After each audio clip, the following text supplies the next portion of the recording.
Hi, I'm Steve Campbell. I'm an assistant professor in the School of Physics, and I want to tell you a little bit about one of the major research themes that we're developing in the center, which is related to quantum devices. Now, you may not realize it, but we already live in a pretty quantum world. So the fact that energy comes in discrete packets and that energy levels themselves exist, this is the underlying principle that gave us things like lasers, semiconductors, transistors. So today's computers, for instance, they operate on quantum principles. But what's happened over the last number of decades with great advances in the experimental control right down to the single atom and single photon level is we're moving beyond these quantum enabled technologies into what we call quantum enhanced technologies. And these are things that exploit the more exotic aspects of quantum mechanics, things like superposition and entanglement, in order to realize technologies that either outperform today's devices or perform tasks that would be otherwise impossible.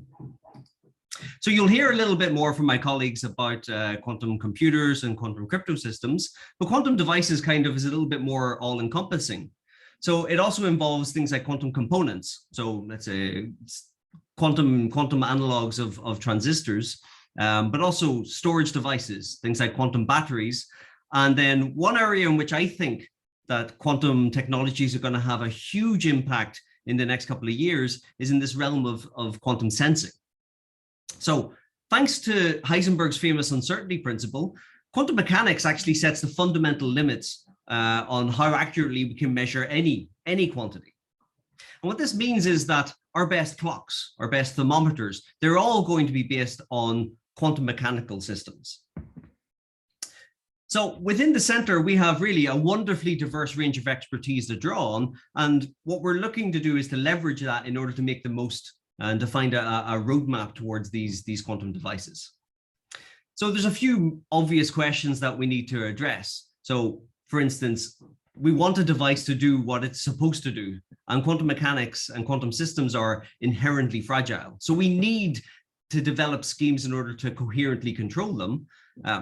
We also need to understand how, when we scale down to the nanoscale, how the fundamental physics starts changing. And we also need to find ways in which these devices are efficient, that we need to understand the resource consumption, how much energy that is needed. Addressing these kind of different strands together, this is then going to give us a roadmap towards realizing quantum devices that are effective, efficient, and scalable, and allowing us to really exploit them to their full potential.